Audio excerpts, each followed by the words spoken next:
Hello dear students, how are you? I hope you all are very good. Today I am going to teach chapter 1 of class 8. The name is of the chapter is production of crops.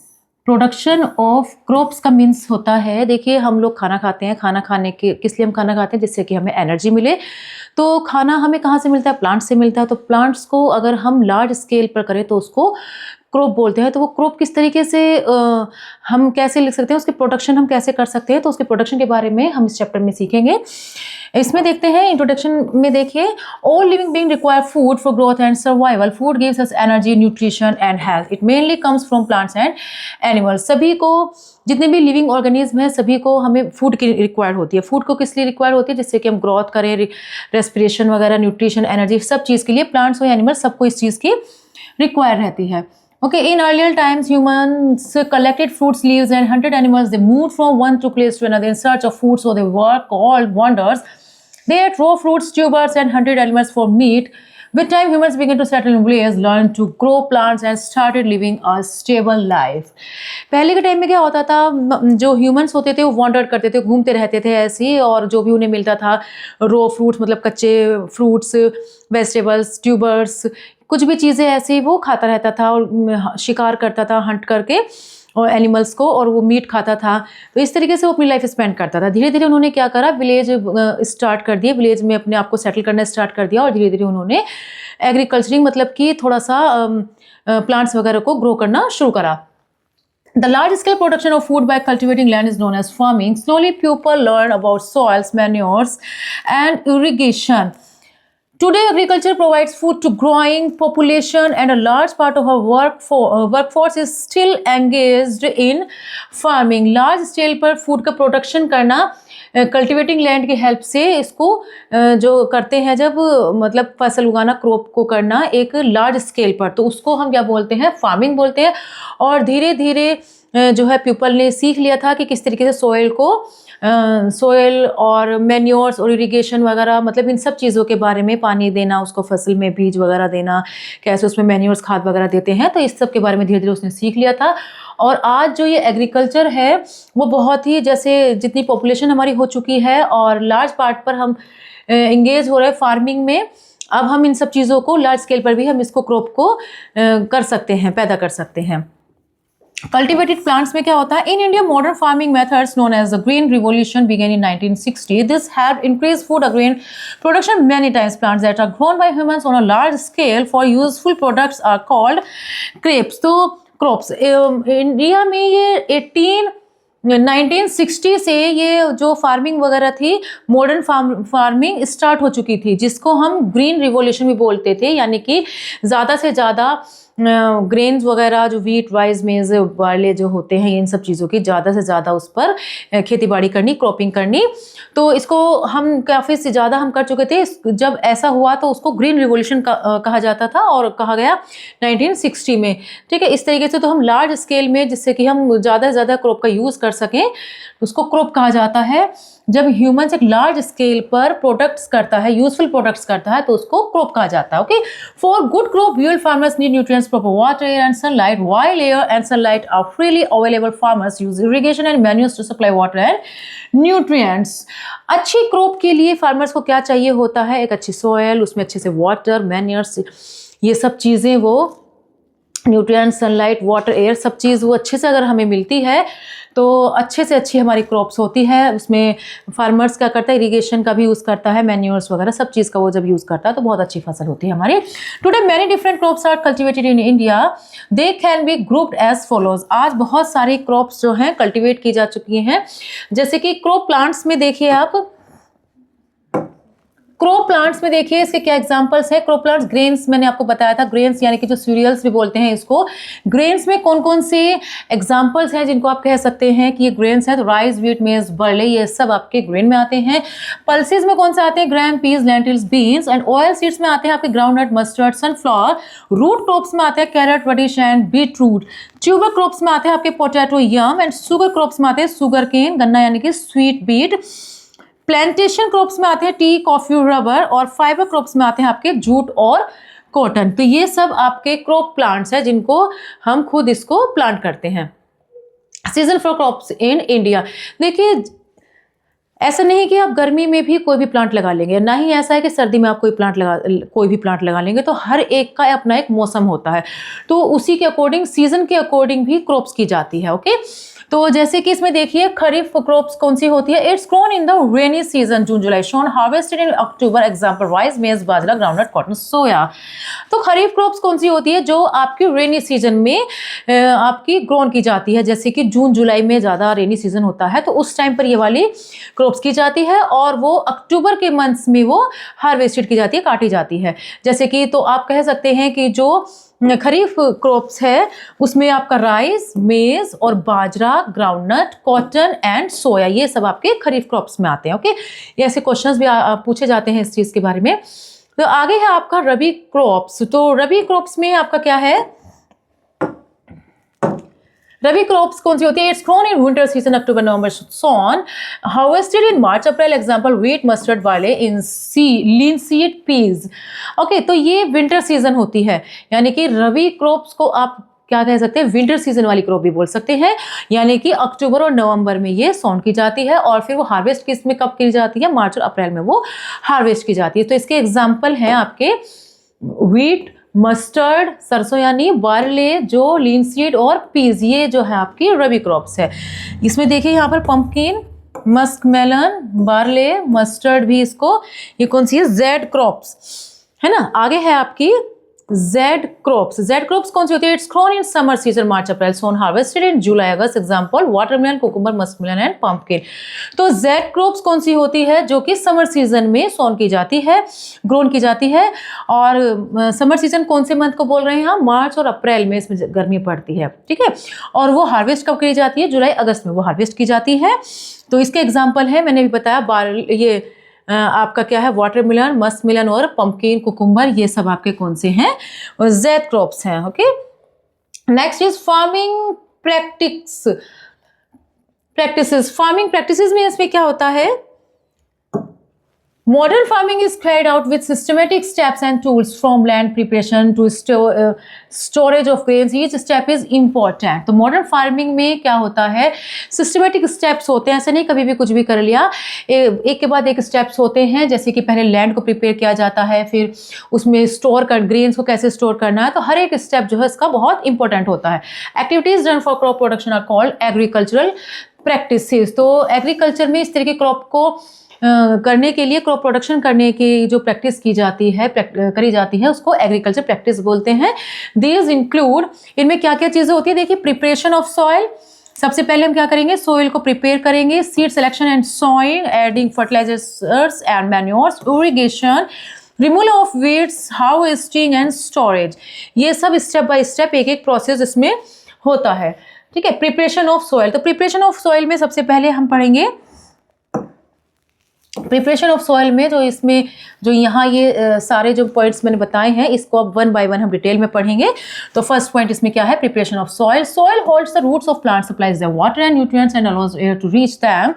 Preparing soil is the first step in growing crops. It's usually includes, तो soil क्या करती है, soil क्या करती है, roots को hold करके रखती है, और रूट्स क्या करता है, वाटर मिनरल्स को एब्जॉर्ब करता है, ठीक है, और वो वाटर, न्यूट्रिएंट्स वगैरह इन सब चीज़ को और सप्लाई करता है, supply the water and nutrients, कौन, रूट्स, ठीक है, and allows air to reach them, और फिर इस तरीके से एयर भी उन तक पहुंचती है। Preparing soil is the first step in growing crops. It's, तो सबसे, तो सॉइल को प्रिपेयर करना ग्रोइंग क्रॉप्स का सबसे पहला स्टेप है, ठीक है। इट यूजुअली इंक्लूड, इसमें क्या इंक्लूड, ये सब इसमें इंक्लूड्स होते हैं, जैसे कि प्लफिंग है, देखिए प्लफिंग में भी ये सॉइल ही तैयार की जा रही है इसमें भी, तो सबसे पहले स्टेप इसमें प्लफिंग है।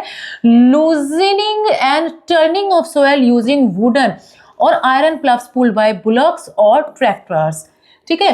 देखिए, इसमें जब सॉइल हो जाती है तो उसको थोड़ा लूज करना जरूरी होता है, उसको थोड़ा टर्न करना जरूरी होता है। जैसे कि अर्थवर्म होता है, अर्थवर्म एक नेचुरल ऐसा ऑर्गेनिज्म है, ऐसा एक एनिमल है जो कि सॉइल को टर्न करता रहता है, उसको थोड़ा सा वो गोली वगैरह बना बना कर उसमें छेद करता रहता है, तो वो बहुत अच्छा एक नेचुरल वो है। लेकिन अब हम कैचुआ सब नहीं हो सकता रेंज, तो इस तरीके से हमें जब लार्ज स्केल पर हमें क्रॉप तैयार करनी होती है तो हम क्या कर सकते हैं, tractor, ploughing a field and seed drill, इसमें हम क्या कर सकते हैं, एक प्लफ लेते हैं, उस प्लफ में चाहे वो वुडन हो या आयरन हो, किसी की भी चीज़ का हम प्लफ ले सकते हैं, उसको हम ब्लक से जोड़ देते हैं, बैलगाड़ी से जोड़ सकते हैं बैल से, या फिर ट्रैक्टर से भी उसको हम जोड़ सकते हैं, as you are shown here. This makes the soil pores and improves water holding. अगर ज़्यादा से ज़्यादा मिट्टी थोड़ा खुली खुली सी रहेगी तो उसमें ज़्यादा से ज़्यादा वाटर को है जो वाटर उसमें ज़्यादा से ज़्यादा आएगा और अच्छे से वो वाटर होल्डिंग भी कर सकते हैं। ठीक है, उसके बाद क्या आता है आपका लेवलिंग। तो लेवलिंग में है flattering the soil after ploughing to ensure distribution of water. तो जब लेवल इसका फ्लैट हो जाता है, फ्लैटिंग सॉइल करने के बाद फिर प्लफिंग जब हो जाता है उसके बाद वाटर को उसमें डिस्ट्रीब्यूट किया जाता है। ठीक है, डिस्ट्रीब्यूशन किया जाता है उसमें वाटर का, जब तक कि ploughing allows roots to breathe and helps mix organic matter into soil. Ploughing होने के बाद फिर रूट्स को ब्रेथ और हेल्प्स होती है ऑर्गेनिक मैटर की सॉइल में। सॉइल मतलब रूट्स क्योंकि सॉइल में रहती है और सॉइल में फिर ऑर्गेनिक मैटर की जरूरत पड़ती है, तो it improves fertility and create better condition for crops growth. तो हम क्या करते हैं, उसको सॉइल को अच्छे से फर्टिलिटी उसको देते हैं, मतलब फर्टिलाइजर, मैन्यूर्स वगैरह उसमें यूज़ करके, तो जो क्रॉप्स होती है उसकी ग्रोथ को बहुत अच्छे से कंडीशंस क्रिएट कर सकते हैं। ठीक है, इसमें देखिए फार्मर विद वुडन लेवलर, अगर हम वुडन से इसको सॉइल को क्या करते हैं, टर्न करते हैं, लूजिंग करते हैं, तो इस तरीके से करते हैं और फिर इसके बाद इसके लेवल को ठीक करते हैं, वाटर के फ्लो से सॉइल को यहाँ पर अच्छे से लेवल किया हुआ है। नेक्स्ट इज आपका सीड सिलेक्शन एंड सोइंग। तो सीड सिलेक्शन एंड सोइंग में क्या है, once the land is prepared seed are placed in the soil. तो लैंड जब प्रिपेयर हो जाती है तो फिर सॉइल में सीड्स प्लेस किए जाते हैं, लगाए जाते हैं उसमें। Sowing is the process of planting seeds. ठीक है, यानी कि बीज का बोना और बीज के हेल्प से जो प्लांटिंग होती है उस प्रोसेस को बोलते हैं सोइंग। तो मतलब पहले उसमें बीज अब डाले जाएंगे उसमें, तो उसके लिए क्या करते हैं, farmers use clean and healthy seeds to ensure good harvest. Seeds are sown at proper depth and distance so they are safe from birds and can grow well. इसमें क्या होता है, फार्मर्स क्या करते हैं, सबसे पहले क्लीन और हेल्दी सीड्स लेते हैं। जितने ज़्यादा क्लीन और हेल्दी सीड्स होंगे उतनी अच्छी हमारी क्रॉप अच्छी होगी। और सीड्स को फिर प्रॉपर डेप्थ में, ये नहीं कि ऊपर ऐसे डाल दिया, थोड़ा सा डेप्थ में भी उसको करा जाता है और थोड़ी थोड़ी डिस्टेंस पर भी उसको किया जाता है, जिससे कि बर्ड्स और एनिमल से थोड़ा सा दूर बचाया जा सके उन सीड्स को, वरना वो खा जाते हैं। Okay, methods of sowing includes. तो सोइंग में कौन कौन से मेथड्स यूज किए जाते हैं, इसमें आता है स्कैटरिंग बाय हैंड, ब्रॉडकास्टिंग, जो हैंड से जो है स्कैटरिंग की जाती है, सीड ड्रिल और एक ट्रांसप्लांटेशन है। इसमें 3 चीज़ें हैं। तो फर्स्ट है आपका ब्रॉडकास्टिंग, इसको आप डिटेल में पढ़ते हैं। देखिए इसमें है here seeds are spread manually by scattering them over the field, यानी कि सबसे पहले आप सीड्स लीजिए और उसको जो लैंड है आपकी उसमें उसको स्कैटरिंग यानी कि फैला दीजिए, बखेर दीजिए। This is the simplest and oldest method. सबसे ज़्यादा सिंपल मेथड है ये वाला और सबसे ही ज़्यादा ओल्ड मेथड है ये। However the seeds may not fall evenly and may be wasted. However the seeds may not fall, seeds क्या है, इससे वेस्ट नहीं होते हैं, गिरते भी नहीं है, इससे अच्छे से हो जाते हैं। सीड ड्रिल में क्या होता है, a seed drill consist of a funnel at the top with pipes that place seeds into furrows made by the drill. इसमें क्या होता है, एक आप क्या लेते हैं, एक फ्यूनल लेते हैं, फ्यूनल में एक सीड ड्रिल लगी होती है, फ्यूनल से सीड ड्रिल लगी होती है टॉप पर, और उसके अंदर क्या करते हैं, सीड्स उसके अंदर उस फ्यूरोज मतलब जो कीप टाइप की ऐसी होती है, कीप टाइप से मुँह होती है, तो उसमें सीड्स डाल देते हैं। ठीक है, और जैसे जैसे फिर इसको पुल्ड बाय अ ट्रैक्टर से जब इसको जैसे जैसे पुल्ड किया जाता है, the seeds fall into the soil eight uniform depth and distance. तो सीड्स क्या होते हैं, उनमें से गिरते चले जाते हैं, और वो जिस तरीके से वो गिरेंगे एक जो है बिल्कुल सही डिस्टेंस और डेप्थ पर, एक यूनिफॉर्म डेप्थ और डिस्टेंस पर वो गिरते चले जाएंगे। ठीक है, उसमें डिस्टेंस वगैरह जो सीड की गिरने की रहेगी वो नहीं रहेगी, यूनिफॉर्म डेप्थ में वो काम होगा। This method saves time, prevent seed loss and gives better germination. तो इस मेथड से क्या होगा, हमारा टाइम भी बहुत ज़्यादा बचेगा, सीड भी लॉस होने से बच जाएंगे और बहुत ही अच्छे से जर्मिनेशन बेटर होगा। ठीक है, ये देखिए सीड ड्रिल्स इसमें यहाँ दिखाया हुआ, यहाँ इसमें ये देखिए सीड ड्रिल्स इसमें ये दिखाया हुआ है। नेक्स्ट है आपका ट्रांसप्लांटेशन। ट्रांसप्लांटेशन में क्या होता है, some crops like rice and tomato use transplantation. First seed are grown into small plants in nurseries. These young plants called seedlings are later shifted to the main field. कुछ crops कैसी होती है, जैसे rice और tomatoes होते हैं, उन्हें पहले एक नर्सरी में रखा जाता है, वहां पर उसको थोड़ा ग्रो किया जाता है। जब वो थोड़ा सा ग्रो हो जाता है फिर उसको वहां से हटाकर दूसरे लैंड में उसको शिफ्टेड किया जाता है। तो इस तरीके से दूसरी जगह शिफ्ट करने को उसको ट्रांसप्लांटेशन बोलते हैं। और this ensures stronger growth and better yield. तो इस तरीके से करने से जो हमारी क्रॉप्स होती है वो बहुत अच्छी स्ट्रॉन्ग ग्रोथ की होती है और बढ़िया यील्ड होती है। Transplantation requires proper spacing between plants to avoid overcrowding. Transplantation को proper spacing between plants to avoid overcrowding, मतलब कि जब हम इसको प्लांट्स को लगाते हैं तो जब हम उन प्लांट्स को लगाएं तो उनके बीच में डिस्टेंस वगैरह उनको स्पेस जो है अच्छे से चाहिए होता है। ठीक है, ये नहीं कि बराबर बराबर में ऐसी लगा दी है। इसमें आगे है आपका एडिंग मैन्योर्स एंड फर्टिलाइजर्स। तो अब उसमें क्या करना है, मैन्योर्स फर्टिलाइजर्स ऐड किए जाने हैं, जैसे कि plants need nutrients like nitrogen, phosphorus and potassium for healthy growth. Soil sometimes lacks these, so farmers add manures and fertilizers. This process is called manuring. Plants को ग्रोथ करने के लिए phosphorus और नाइट्रोजन की भी नीड होती है, तो उसको देने के लिए फास्फोरस नाइट्रोजन के लिए फार्मर्स क्या करते हैं, मैन्योर्स और फर्टिलाइजर्स का यूज करते हैं, सॉइल के अंदर उसको मिक्स कर देते हैं। तो इस प्रोसेस को मैन्यूरिंग बोलते हैं। मैन्योर्स में क्या आता है, manures are natural materials obtained from decayed plants, animals और फार्म वेस्ट। तो मैन्योर्स कहाँ से मिलता है हमें, जो बेकार प्लांट्स और एनिमल्स होते हैं या जो फार्म वेस्ट होते हैं वहाँ से वो उनको ऑब्टेन करते हैं, मतलब वहाँ से उनको लेते हैं। एग्जांपल जैसे farm yard manure, compost and green manure, ये सब मैन्योर के एग्जांपल है। They improve soil fertility and structure. वे सोइल फर्टिलिटी और स्ट्रक्चर को इम्प्रूव करते हैं, यानी कि सोइल में फर्टिलाइजर जो उपजाऊ जिससे अच्छे से हो जाएगी उसको वो अच्छे से इम्प्रूव करते हैं, मैन्योर जब उसमें मिल जाता है। ओके, नेक्स्ट है आपका फर्टिलाइजर्स। फर्टिलाइजर्स में क्या है, fertilisers are chemical substance made in factories. Example urea, NPK mixture and ammonium sulphate. They provide specific nutrients in large amounts. जब हम खुद नेचुरल वाले यूज़ नहीं करते तो हम क्या करते हैं, केमिकल वाले यूज़ करने पड़ते हैं, जो कि फैक्ट्री वगैरह में बनते हैं केमिकल रिएक्शंस की हेल्प से। तो उनको क्या बोलते हैं, उनको फर्टिलाइजर्स बोलते हैं। इसके एग्जांपल जैसे यूरिया है आपका, एनपीके है और एनपीके मिक्सचर और अमोनियम सल्फेट्स, ये किसके एग्जांपल है, फर्टिलाइजर्स के एग्जांपल्स हैं। वो उससे क्या होता है, फिर हमें जितनी न्यूट्रिएंट्स की हमें रिक्वायर होती है वो उसकी पूर्ति हो जाती है। ठीक है, difference between manure and fertilisers. तो इनके में डिफरेंस देखिए मैन्योर और फर्टिलाइजर्स में।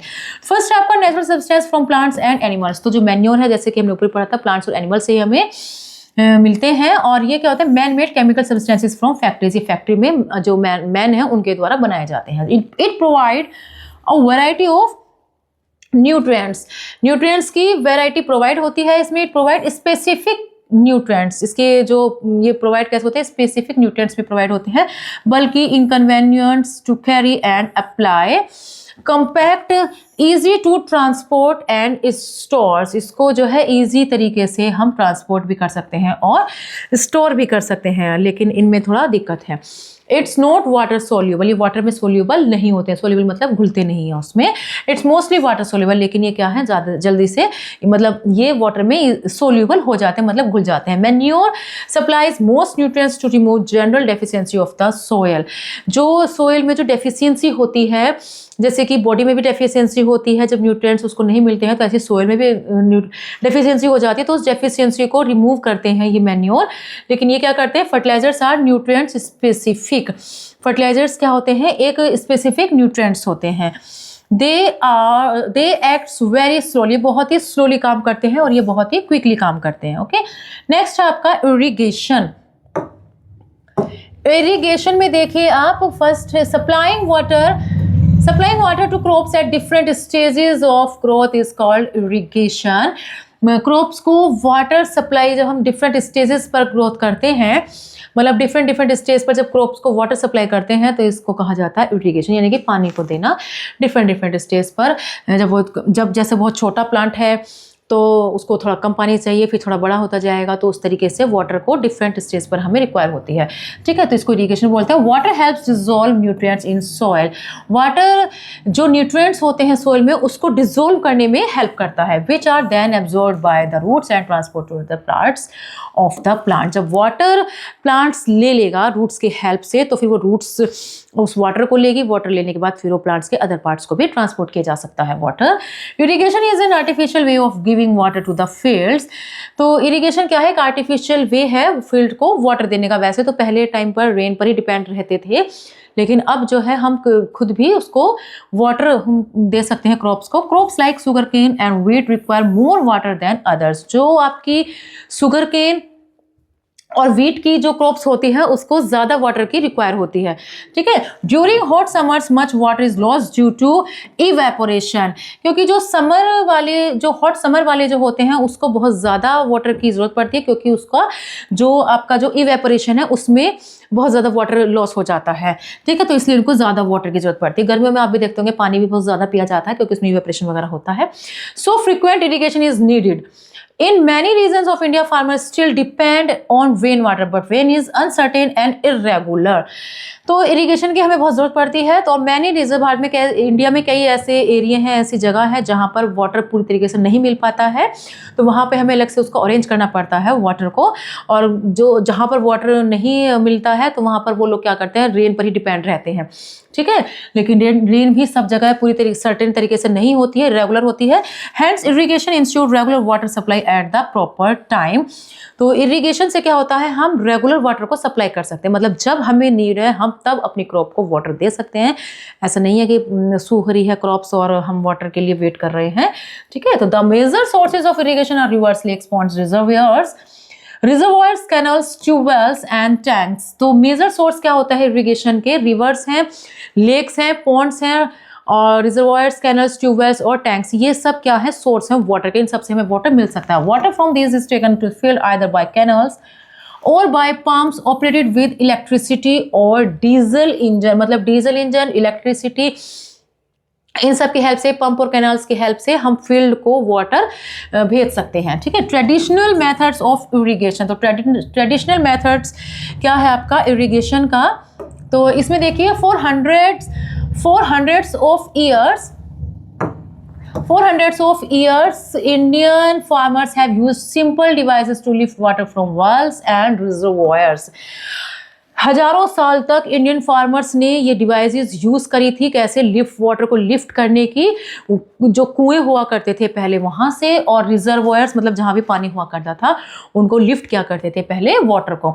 दीज मेथड्स आर चीपर, बहुत सस्ता है ये वाला मेथड, बट लेस इफेक्टिव, और इफेक्टिव भी कम है। सब ट्रेडिशनल सिस्टम इंक्लूड्स, अब कुछ ट्रेडिशनल सिस्टम इसमें इंक्लूड हुए हैं, जैसे कि देखिए swing basket, a basket tied with ropes lifted by 2 people to draw water from shallow well. Shallow well से 2 लोग क्या करते हैं, पानी को खींचते हैं, किसकी हेल्प से, उसमें रोप्स, बास्केट में एक रोप को बांध कर उसको आराम से हम निकाल सकते हैं वाटर को, लेकिन 2 लोग चाहिए उसमें, ठीक है। हैंडपंप में क्या होता है, a simple device to lift underground water manually. जो वाटर हमारे लैंड के नीचे भी हमारा वाटर होता है, लेकिन बहुत नीचे को होता है, तो वो हैंडपंप की हेल्प से हम उसको खींचकर वाटर भी उसमें से ले सकते हैं। ढेकली सिस्टम क्या होता है, ढेकली system, a long wooden beam with a bucket tied at one end pulled with the help of a rope and stone wait.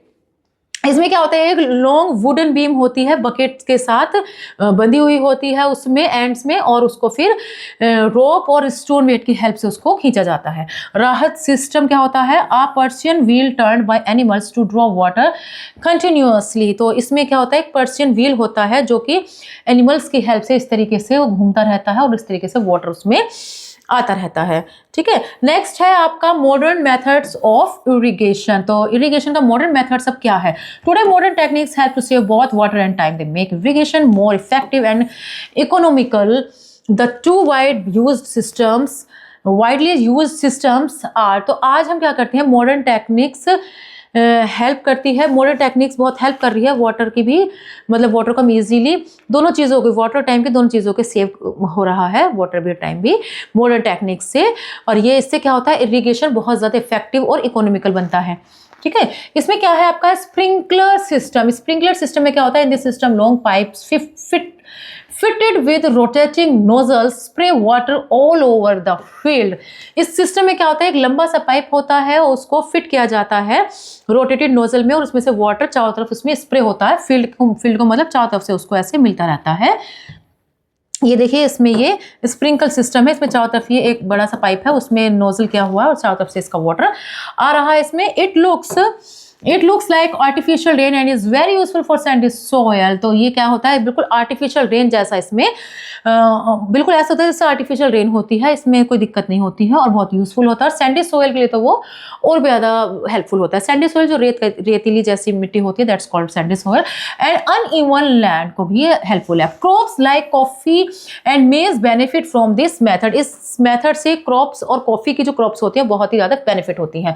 Drip system में देखिए, ड्रिप सिस्टम में क्या होता है आपका, this is the most efficient method in which water drips slowly near the roots of the plants. ये most efficient method है जिसमें वाटर जो है ड्रिप किया जाता है धीरे धीरे से, ऐसे पाइप में इस तरीके से धीरे धीरे रूट्स तक पहुंच जाता है उसमें वाटर इजीली प्लांट्स के। It prevents wastage and works best where water supply is scarce. जहां पर वाटर बहुत ही मुश्किल से जाता है, इसकी हेल्प से बहुत इजीली तरीके से वाटर चला जाता है और वाटर वेस्ट भी नहीं होता। Farmers use drip irrigation for crops like banana, grapes and papaya. तो बनाना, ग्रेप्स और पपाया कि जब क्रॉप्स की जाती है तो फार्मर्स जो है इसी इरिगेशन वाले मेथड्स का ही, ड्रिप इरिगेशन वाले मेथड्स का ही यूज करते हैं। देखें यहाँ पर ये इस तरीके से कैसे जा रहा है वाटर, ठीक है। अब आपका आता है इसमें वेडिंग। वेडिंग में देखिए क्या होता है, वेडिंग में है along with crops many unwanted plants also grow in the field, these are called weeds. जब हम क्रॉप करते हैं तो उसमें एक्स्ट्रा प्लांट्स भी हो जाते हैं जिनके हमें रिक्वायर्ड नहीं होते, तो अनवांटेड प्लेट को ही हम वीड्स बोलते हैं, तो हमें उसे हटाना पड़ता है। Okay, they consume water, sunlight and nutrients meant for the main crop which reduces the yield. अब जब वो इनके साथ साथ वो भी हो जाएंगे, घास फूस जैसी चीज़ें जो हो जाती हैं वो भी सनलाइट भी लेंगे, एयर भी लेंगे, कार्बन डाइऑक्साइड भी लेंगे और जो सोइल के न्यूट्रिएंट्स हैं वो भी लेंगे। तो जो प्लांट्स हम चाह रहे हैं उनको ज़्यादा मिले तो वो शेयरिंग हो जाती है, वो उन्हें भी चाहिए और हमारे मेन प्लांट्स को भी चाहिए। तो जो इसलिए हमें क्या करना पड़ता है, उन प्लांट्स को, वो हमारे अनवांटेड प्लांट्स हैं उनको हमें हटाना पड़ता है, ठीक है। जिससे क्या होता है, the process of removing this unwanted plants is called weeding. तो जब हम इनको रिमूव करते हैं अनवांटेड प्लांट्स को, is called weeding. The best time to remove weeds is before they flower and produce seed। Best time कौन सा remove करने का वीड्स को, जब प्लांट्स फ्लावर करते हैं या फिर हम सीड्स को प्रोड्यूस करते हैं, उस टाइम ही उनको हटा देना चाहिए, ठीक है, ज़्यादा दिन तक नहीं रुकना चाहिए। Common weeds includes parthenium, Congress grass, nut grass, wild mustard and clover. तो कॉमन वीड्स कौन से होते हैं, parthenium, nutgrass, wild mustard and clover, ये सब हमारे क्या है, कॉमन वीड्स हैं जिनकी हमें रिक्वायर्ड नहीं होती है। मेथड्स टू रिमूव वीड्स, क्या क्या मेथड्स हैं इसके जिसकी हेल्प से हम इसको रिमूव कर सकते हैं, किसको, वीड्स को। तो मैनुअल मेथड कौन सा आपका, weeds are pulled out by hand, या तो हम हाथों से ही कर दें, हाथों से उखाड़ उखाड़ के उसको फेंक दें, लेकिन कई बार ऐसा होता है बहुत ज़्यादा क्रॉप्स होते हैं, बहुत लार्ज स्केल में जब हम क्रॉप करते हैं तो तब ये दिक्कत बन सकती है। Using tools, implements like hand, hoe, spade और tractor harrow help in uprooting weeds, यानी कि इन सब चीज़ों की हेल्प से भी हम उसको वीड्स कर सकते, वीड्स को मतलब कोई टूल्स ले लेते हैं, उन टूल्स की हेल्प से भी हम उसको हटा सकते हैं। केमिकल मेथड्स कौन सा है, chemicals called herbicides, weed killers, यानी कि जो उनको मार देती है, ऐसे केमिकल्स को यूज करके भी हम उनको हटा सकते हैं। स्प्रे टू डिस्ट्रॉय वीड्स, जब हम उसके ऊपर स्प्रे करते हैं उन वीड्स पर तो वो डिस्ट्रॉय हो जाती हैं सारी weeds. Examples are 2,4-D and atrazine, they are mixed with water and spread using sprays. वैसे तो ये जब हम इनको स्प्रे करते हैं तो खत्म हो जाते हैं, लेकिन वो क्या करते हैं, वाटर में जो है मिक्स हो जाते हैं वैसे, ठीक है। एंड स्प्रेड यूजिंग स्प्रेयर्स, तो इस स्प्रेयर्स के यूज से वो स्प्रे किया जाता है। बायोलॉजिकल मेथड क्या होता है, सर्टेन इंसेक्ट्स और organism are release to eat और डिस्ट्रॉय वीड्स। कुछ इंसेक्ट्स और ऑर्गेनिज्म भी क्या करते हैं, वीड्स को खा जाते हैं, ठीक है, और वो डिस्ट्रॉय कर सकते हैं वीड्स को। कुछ ऐसे इंसेक्ट्स होते हैं नेचुरल तरीके से वो उसको खत्म कर सकते हैं। एग्जांपल है जैसे कोनियल इंसेक्ट्स यूज्ड अगेंस्ट प्रिकल पियर। तो प्रिकल पियर को हटाने में कोनिकल इंसेक्ट्स का कोकिनियल इंसेक्ट्स का यूज किया जाता है। ओके, देखिए यहाँ पर ये मैनुअल मेथड है आपका, यानी कि हाथों से जब हटाते हैं, ये इकट्ठे करे हुए हैं इन्होंने ये प्लांट्स, फिर यूजिंग टूल्स की हेल्प से भी हम इनको हटा सकते हैं, और केमिकल मेथड से देखिए यहाँ पर हट रहा है, और ये बायोलॉजिकल मेथड्स है। ओके, नेक्स्ट है आपका क्रॉप प्रोटेक्शन। तो क्रॉप प्रोटेक्शन में क्या है आपका, क्रॉप प्रोटेक्शन में है crops are often damaged by insects, fungi, bacteria, viruses and rodents. Such organisms are called pests. Paste किनको बोला जाता है, जो हमारी जो क्रॉप है उनको जो हार्म पहुंचा रही है उसको बोला जाता है। तो इसमें क्या होता है, कुछ इंसेक्ट्स होते हैं, फंगी, बैक्टीरिया, वायरस, जो ऐसी चीज़ें होती हैं जो हमारी फसल को, हमारी क्रॉप को नुकसान पहुंचाती है, तो ऐसे ऑर्गेनिज्म को पेस्ट्स बोला जाता है। ठीक है, they spoil crops in the field as well as in storage.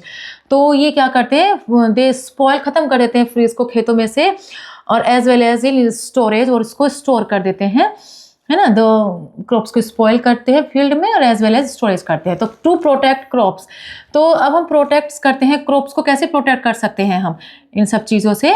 इसमें क्या है, फर्स्ट है आपका इंसेक्टिसाइड सच एज नीम बेस्ड स्प्रेज, पायरेथ्रम और मेलेथियन किल इंसेक्ट्स। तो ऐसे इंसेक्ट्स को मारने के लिए हम क्या करते हैं, नीम बेस्ड स्प्रेज, मतलब नीम का जो स्प्रे होता है उससे भी कर सकते हैं, पायरेथ्रम और मेलेथियन भी होता है जो कि इंसेक्ट्स को किल करने में हेल्प करता है। फंगीसाइड्स के लिए क्या कर सकते हैं, लाइक कॉपर सल्फेट और कार्बेंडाजिम भी फंगी को मारते हैं। फंगी को मारने के लिए ही ये यूज़ किया जाता है, सल्फेट और कार्बेंडाजिम। रोडेंटिसाइड्स क्या होता है, रोडेंटिसाइड्स क्या होते हैं, like aluminium phosphide control rats, ये रैट को कंट्रोल करने में यूज किए जाते हैं रोडेंटिसाइड्स। रोडेंटिसाइड्स का एग्जांपल जैसे कि एल्यूमिनियम फॉस्फाइड है, ये कंट्रोल करता है। Birds can be kept away by using scarecrows और रिफ्लेक्टिव रिबन्स। तो बर्ड्स को भी दूर रख सकते हैं इन सब, birds can be kept away by using scarecrows और रिफ्लेक्टिव रिबन से भी आप इसको बर्ड्स को रख सकते हैं, है ना। हार्वेस्टिंग में क्या है आपका, when crops ripen they are cut and collected, this is called harvesting. जब क्रॉप्स राइप हो जाती है, पक जाती है, तो उसके काटने को और उसके कलेक्शन को हार्वेस्टिंग बोला जाता है। फार्मर्स यूज सिकल्स, स्काइथेज और harvesters for this purpose. Farmers क्या यूज करते हैं इसके लिए, सिकल्स, स्काइथेज और हार्वेस्टर्स, मतलब जो काटने वाले भी होते हैं, वो इसके काटने में हेल्प होती है, इन सब का यूज करते हैं हार्वेस्टिंग में। In large farmers machines like combine harvesters cut and thresh simultaneously. तो जब बहुत ज़्यादा, जब बहुत ज़्यादा क्रॉप हमारी होती है तो उसमें क्या करते हैं, मशीन्स की हेल्प ली जाती है इस काम को करने के लिए। After harvesting grains must be separated from husk और शाफ। तो ग्रेन्स भी इससे क्या होते हैं, सेपरेट होने चाहिए जब इस तरीके से यूज़ होता है। तो this is done by threshing and winnowing. Threshing और विनोइंग मतलब इसको जैसे वो फटकते हैं और उससे अलग करना है ग्रेन्स को, तो उसका भी हमें यूज़ करना पड़ता है यहाँ पर। तो in threshing stalks are beaten to loosen grains. इस तरीके से हम ग्रेन्स को भी अलग कर सकते हैं। In winnowing the grain chaff mixture is dropped from a height and the wind blows away the lighter chaff leaving heavier grains behind. इसमें देखिए बहुत सारे इकट्ठा कर लेते हैं और इसको ऊपर से डालते हैं, ऊपर खूब अच्छे से हाइट से ऊपर खड़े होकर जब इसको डालते हैं तो हवा में जो लाइट वेट वाले होते हैं वो उड़कर एक तरफ हो जाते हैं और जो ग्रेन्स हो जाता है वो कलेक्ट हो जाते हैं।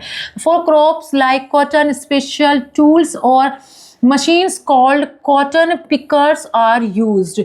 तो क्रॉप्स के लिए जैसे कि कॉटन हुई, स्पेशल टूल्स भी होते हैं, मशीन्स भी होते हैं, उनको कॉटन पिकर्स जो है इसमें यूज़ किया जाता है। कॉटन क्रॉप्स के लिए जैसे कॉटन वाली होती है तो उसमें स्पेशल यूज़ किया जाता है कॉटन पिकर्स। स्टोरेज में देखिए क्या होता है, इसमें स्टोरेज में harvested grains must be dried in the sun to reduce moisture content. जब हार्वेस्ट की जाती है ग्रेन्स वाली क्रॉप्स को, जब हार्वेस्ट कर ली जाती है तो उसको सबसे पहले मॉइस्चराइज किया, रिड्यूस मॉइस्चर मतलब कि उसके अंदर जो वाटर रह जाता है, हल्की सी भी नमी हो जाती है, उसको दूर किया जाता है। If stored with moisture grains get spoiled bye fungi, bacteria और पेस्ट्स।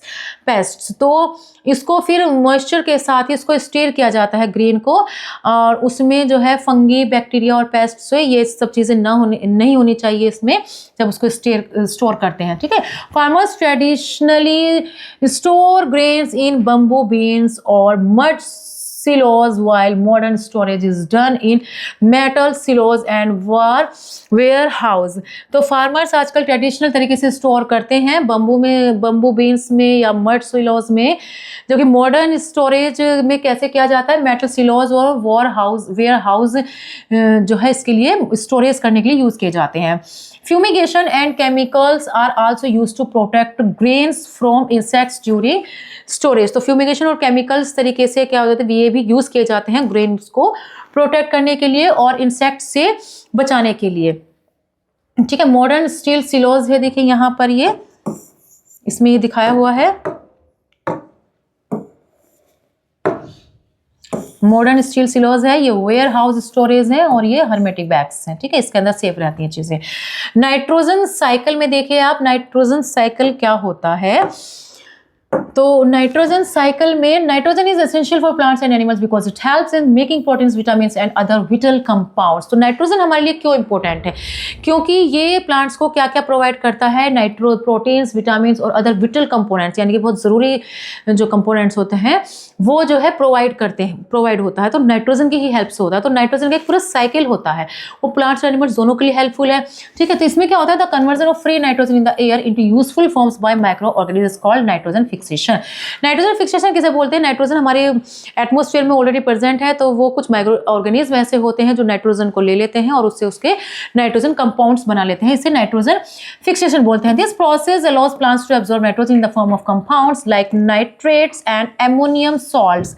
तो इस प्रोसेस में क्या होता है, प्लांट क्या करते हैं, प्लांट फिर नाइट्रोजन एब्जॉर्ब कर लेते हैं जब माइक्रो ऑर्गेनिज्म वगैरह बना लेते हैं, और फिर जो है इसमें नाइट्रेट्स और अमोनियम सॉल्ट्स के कंपाउंड्स जब बन जाते हैं तो उसको प्लांट्स यूज कर लेते हैं। Nitrogen fixing bacteria such as azotobacter and rhizobium live in the soil inside nodules on the roots of legumes like beans, peas and clover. तो बीन्स, पीज और क्लोवर के जो लेग्यूम्स वाले प्लांट्स होते हैं, इनके रूट्स के अंदर नोड्स होती है, उनके अंदर राइजोबियम और एजोटोबैक्टर बैक्टीरिया जो होता है, एजोटोबैक्टर, राइजोबियम, ये दोनों और भी होते हैं वैसे, तो इनके अंदर वो रहते हैं और वो क्या काम करते हैं, नाइट्रोजन के कंपाउंड्स यानी कि नाइट्रेट और आपके ये इसमें ये जो इसमें बनता है आपका यहाँ पर कंपाउंड्स बनाते हैं नाइट्रेट्स के और अमोनियम के सॉल्ट्स बनाते हैं इसमें। Farmers often grow these crops in rotation to naturally enrich the soil with nitrogen. Nitrogen ज़्यादा से ज़्यादा मिले इसके लिए फार्मर्स भी क्या करते हैं, क्रॉप्स को एक के बाद एक मतलब स्टेप्स के साथ बोते हैं, जिससे बीच बीच में नाइट्रोजन वाले प्लांट्स बोते हैं। तो वो नाइट्रोजन वाले प्लांट्स बोते हैं तो सॉइल के अंदर काफ़ी मात्रा में, काफ़ी क्वांटिटी में नाइट्रोजन प्रेजेंट रहती है, और जब वो दूसरी क्रॉप्स बोते हैं तो वो नाइट्रोजन सॉइल से उनको दूसरी वाली क्रॉप्स को मिलती रहती है। ठीक है, तो इस तरीके से लेग्यूम प्लांट्स, जो लेग्यूम वाली जो क्रॉप्स होती हैं उनको भी बोना बहुत ज़रूरी होता है, जिससे नाइट्रोजन की पूर्ति होती रहे। ठीक है, air contains about 78% nitrogen gas but it can not be use directly by plants और एनिमल्स।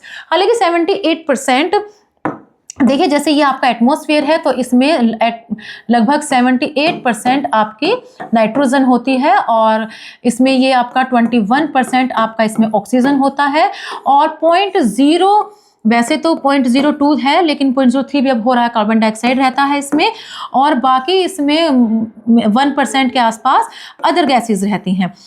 तो इसमें जो ये आपका है, इसमें जो ये नाइट्रोजन होती है 78% नाइट्रोजन हमारे एटमॉस्फेयर में होती है, लेकिन हम उसे डायरेक्टली नहीं यूज कर सकते, तो उसके लिए हमें माइक्रो ऑर्गेनिज्म की हेल्प लेनी होती है। ठीक है, तो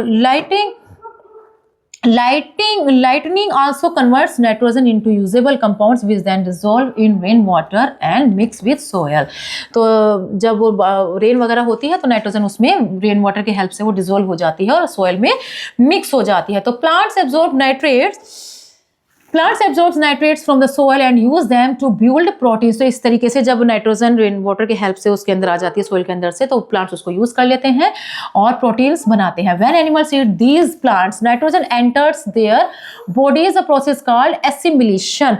ठीक है, तो जब वो नाइट्रोजन वाले प्लांट्स एनिमल्स लेते हैं तो उनकी बॉडी के अंदर भी नाइट्रोजन चला जाता है, तो इट्स कॉल्ड, तो this process is called assimilation. Animal waste and decaying remains release nitrogen back into the soil as ammonia। तो एनिमल्स जो हैं जो वेस्ट और डिकेइंग रिमेन रिलीज नाइट्रोजन करते हैं, जो एनिमल्स निकालते हैं नाइट्रोजन वगैरह को तो सोइल के अंदर, तो वो भी अमोनिया, जैसे कि अमोनिया होती है उसके अंदर निकाल देते हैं वो, तो दिस इज कॉल्ड अमोनिफिकेशन। ठीक है, जब एनिमल वेस्ट और डिकेइंग करते हैं, रिलीज नाइट्रोजन रिलीज करते हैं सोइल में, वापस से फिर उसमें आ जाती है सोइल के अंदर, तो इसे अमोनिया बोलते हैं, इस प्रोसेस को अमोनिफिकेशन बोलते हैं। तो ammonia is further change into nitrates by nitrifying bacteria in the soil.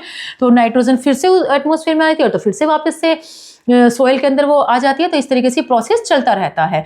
तो अ प्रोसेस कॉल्ड नाइट्रिफिकेशन, तो इस प्रोसेस को नाइट्रिफिकेशन बोलते हैं। Some of these nitrates are taken up again by plants while other are converted back into nitrogen gas by denitrifying bacteria. तो ये process जैसे कि प्लांट्स और एनिमल्स को ले रहे हैं, एनिमल्स प्लांट्स को ले रहे हैं और प्लांट्स के अंदर की जो नाइट्रोजन है वो एनिमल्स ले रहे हैं, एनिमल्स फिर उसको वापस से निकाल रहे हैं और वो जो वापस फिर से नाइट्रोजन आ गई, नाइट्रोजन फिर वापस से प्लांट्स के अंदर चली गई है, प्लांट्स को फिर एनिमल्स ले रहे हैं, तो ये प्रोसेस पूरा चलता रहता है। तो इसको बोलते हैं, ये किसके हेल्प से बोलते हैं, डीनाइट्रीफाइंग बैक्टीरिया की हेल्प से ये सब काम होता है। तो दिस प्रोसेस कॉल्ड डीनाइट्रिफिकेशन, इस प्रोसेस को डीनाइट्रिफिकेशन यानी कि डी मीन्स होता है उसका अगेन, यानी कि अगेन यहाँ पर आपका नाइट्रिफिकेशन हो रहा है।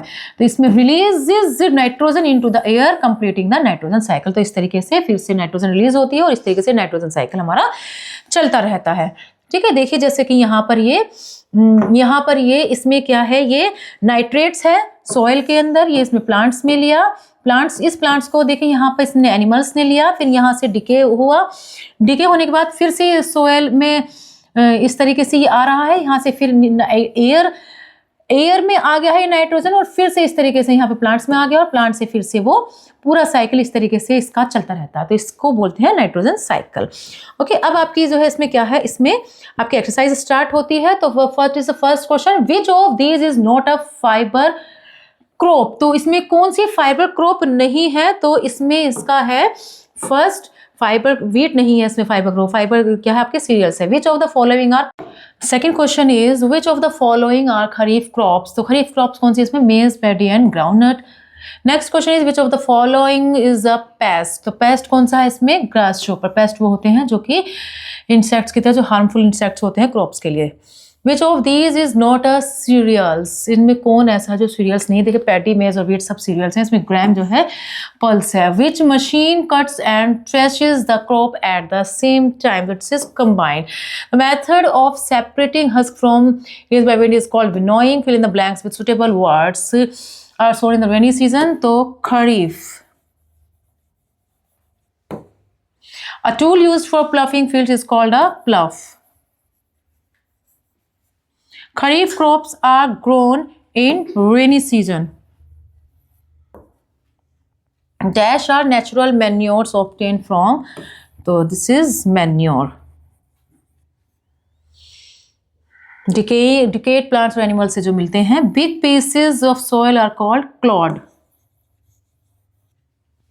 यह है इसका clods, इसमें लगा दीजिए। In dash irrigation water is sprinkler. इसमें आएगा आपका sprinkler. Manure are dead plant and wastage. तो मैन्योर आर कैसे हैं, ऑर्गेनिक सब्सटेंसेस, या क्या कह सकते हैं इसको, हाँ ऑर्गेनिक ही सही है इसमें, ऑर्गेनिक सब्सटेंसेस। ठीक है, the process of converting free nitrogen into compounds by bacteria is called nitrogen fixation.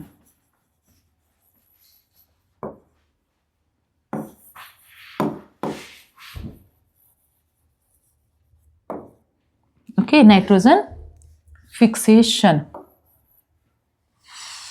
The process, अच्छा, this is, it has been why T for true, F for false statement. Fertilizers are always environment friendly. नहीं, always always environment friendly नहीं होते हैं, ये harmful भी होते हैं. So this is false. Next is crop rotation improve soil fertility. तो crop rotation क्या होता है? सॉइल फर्टिलिटी इंप्रूव करती है. This is true. Next is horticulture is the science of growing. This is also true. Compost is an inorganic substance prepared in a factory. तो compost एक manure के तरीके से ही होते हैं, तो ये फैक्ट्री में नहीं बनाए जाते हैं. ठीक है, this is false. Next is gram is a rabi crop. Yes, gram is a rabi crop. This is true. In India, a large number of farmers depend on rainy for irrigation. Yes, this is true. Rice is grown in winter season. No, ये rainy उसमें होता है, winter season में नहीं होता. This is false. Next is denitrifying bacteria release nitrogen gas into the air. Yes, this is true. Some bacteria can convert nitrate salts in the soil to atmosphere nitrogen. This is also true. Okay. Next is match the following correctly. तो paddy क्या होता है? Paddy rainy season का crop है. Wheat winter crop है. Wedding removing weddings और harvesting cutting mature crops है. Okay, next question is very short answer question. The first is why should grains be dried before storage. तो हमें grains को storage क्यों करना चाहिए? अगर हम उसे स्टोर नहीं करेंगे तो वो स्पॉइल हो जाएगी, खराब हो जाएगी. ड्राई करके ही हमें स्टोर करना चाहिए, क्योंकि अगर उसमें थोड़ी सी मॉइस्चर रह जाती है तो उसमें माइक्रो ऑर्गेनिज्म क्रिएट हो जाते हैं, जिसकी वजह से वो खराब हो जाती है. Okay, what do you mean by nitrogen fixation. तो नाइट्रोजन फिक्सेशन क्या होता है? जब जो एटमॉस्फेयर की नाइट्रोजन है वो बैक्टीरिया की हेल्प से या जो माइक्रो ऑर्गेनिज्म होते हैं कुछ, उनकी हेल्प से जब नाइट्रोजनस कंपाउंड्स बना देती है और वो प्लांट्स को मिलते हैं, that's called nitrogen fixation. Who is called the father of green revolution in India. तो इसका है Norman Borlaug. Norman Borlaug. Okay, तो नॉर्मन बॉरलॉग क्या है? ये father of green revolution. Name one example of kharif crop and rabi crop. तो खरीफ मेज example है और रबी का वेट. ठीक है, खरीफ मेज और रबी का है वीट. ठीक है,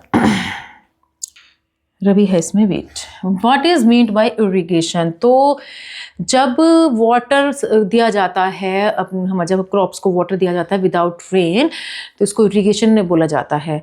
ठीक है, यानी कि बिल्कुल नेचुरल रेन उसमें हो जाती है वो, जब वाटर उसको दिया जाता है. और ये क्या होता है, इससे वाटर की सप्लाई पूरी होती है.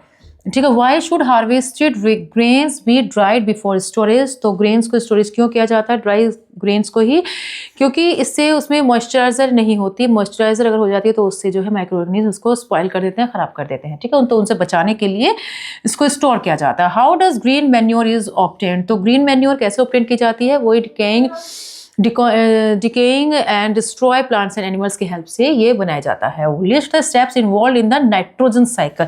तो इसके 5 स्टेप्स होते हैं नाइट्रोजन साइकिल के. The first is nitrogen fixation.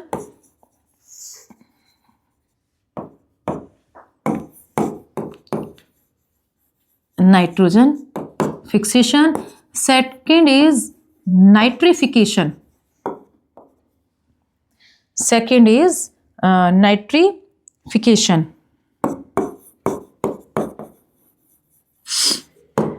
Next is assimilation.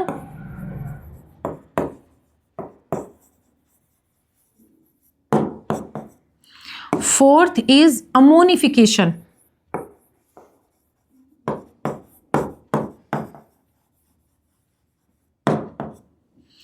Fifth is denitrification.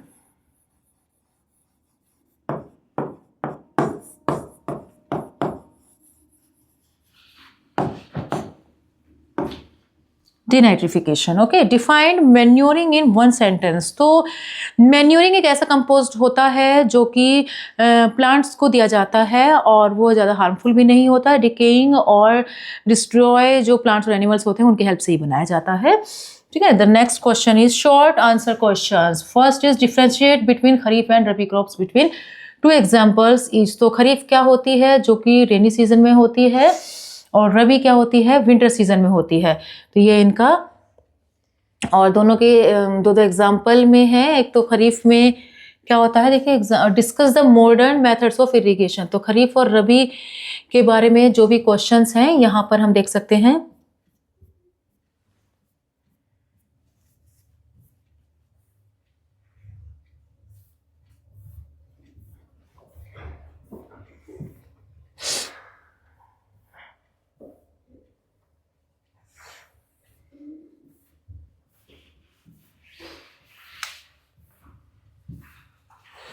देखिए यहाँ पर ये हार्वेस्टिंग से क्वेश्चंस रिलेटेड है, इसमें पूछा गया है नीचे।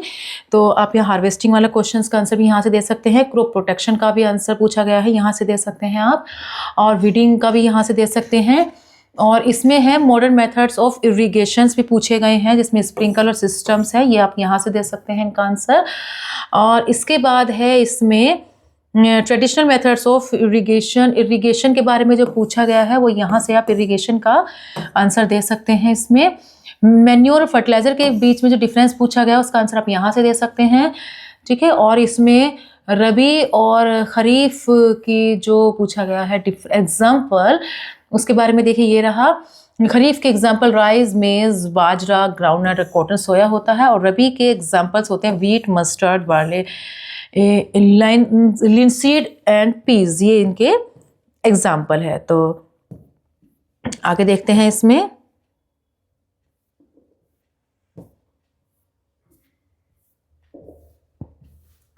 इसमें है ये वेरी शॉर्ट क्वेश्चंस मैं करा ही चुकी हूँ। Right any 4 steps involve in crop production भी मैंने ऊपर बता दिया है। हाउएवर फर्टिलाइजर डिफरेंस, ये डिफरेंस मैंने ऊपर बताया है आपको कि फर्टिलाइजर्स और मैन्योर्स के बीच में जो डिफरेंस है ऊपर दिया हुआ है ये। और इसके बाद है ये 4 स्टेप्स भी है इसके क्रॉप प्रोडक्शन के। तो यही पहले कि उसको सॉइल को तैयार किया जाता है, फिर उसको फ्लैटरिंग की जाती है, उसकी उसमें इरिगेशन किया जाता है, फिर हार्वेस्टिंग की जाती है। तो ये सारे स्टेप्स हैं इसके क्रॉप प्रोडक्शन के। Explain 2 methods of removing weeds from fields. तो वीड्स कैसे रिमूव किया जाता है, तो टूल्स का भी यूज़ किया जाता है, हाथों से भी उसको किया जाता है, और कुछ स्प्रे कर देते हैं इंसेक्टिवोर, जो इंसेक्ट्स जिनसे मर जाते हैं उनका भी स्प्रे अगर हम कर दें तो भी उनसे हट जाते हैं वीड्स, ठीक है। लॉन्ग आंसर में explain the preparation of soil before sowing seeds, mention it advantages. तो अगर हम सॉइल को बीज बोने के लिए हम कैसे सॉइल को प्रिपेयर करते हैं, तो सॉइल को क्या करते हैं हम,